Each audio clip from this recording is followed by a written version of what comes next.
Guys, dahil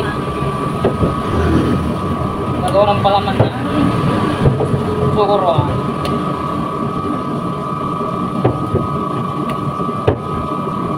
Yan, ang timpla ito guys sa ating sukuruan ay sukal. Yan pala harina kayo, kung anong gusto nyo ng harina o third class ba o first class na.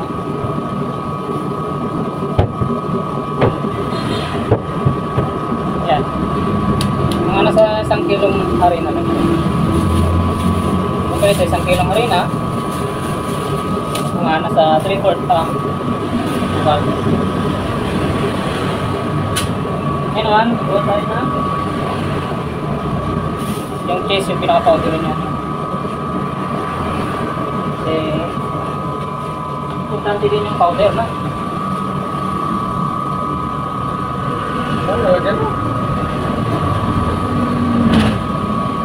Yan kasi itong powder kasi ito yung inalagay sa mga tubo roll, cheese spread, yan.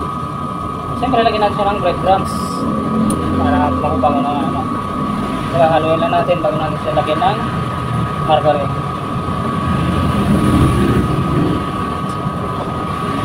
Ito ang aming powder guys, ito ay medyo basa ang aming powder. Ayaw namin yung ano, masyado siya basa. Pero buhag ka. Hindi ang basa, yun ay talaga dumitigit sa tinapay pag ilalagay natin yung powder natin. Haluin muna bago natin pinuhin para makita natin kung gano'n na pa siya basa bago natin pinuhin. Halo lang muna para maging pantay naman yung pinakabasa. Ayan, so pwede na ito, gano'n natin. Gano'n lang, huwag mo lang masyadong itiin, tama lang para siya maging pino.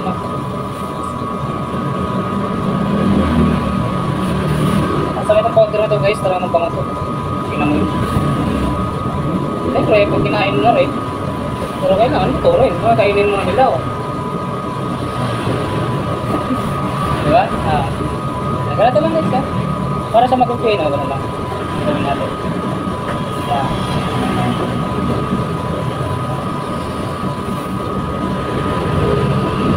Ito sa kadami nito, siguro nasa mag-1 kilo na ito rin. Nagkaroon tayo ng breadcrumbs na. Mamaya gagawa tayo ng choco roll.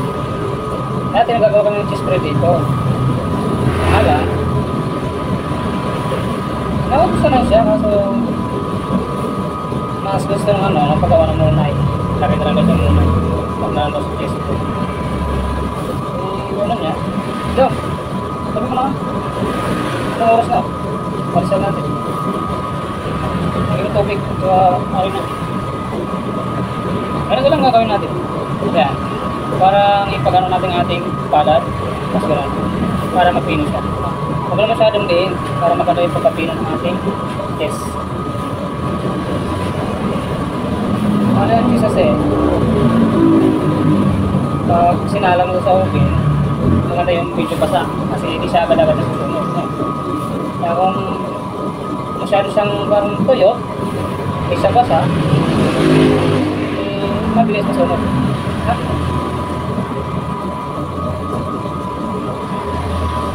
Okay, maglalagay na. Kahugasan na tayo ng kamay. Bago man tayo nagpano dito, aligo tayo siyempre. Dito na yung ating cheese spread. Siguro mga 2 gamit dito. Kita kasi ang aming ano dito. Cheese spread yung ating cheese. Ang aming tukulong dito ay mga nasa 100 piraso. Kaya ito, siguro nakagamit ito 2 gamit. Ayan, nakagamit.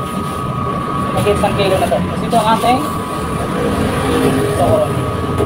Maganda guys, mayroon kang plastic talaga lalagyan ito para hindi siya madumi.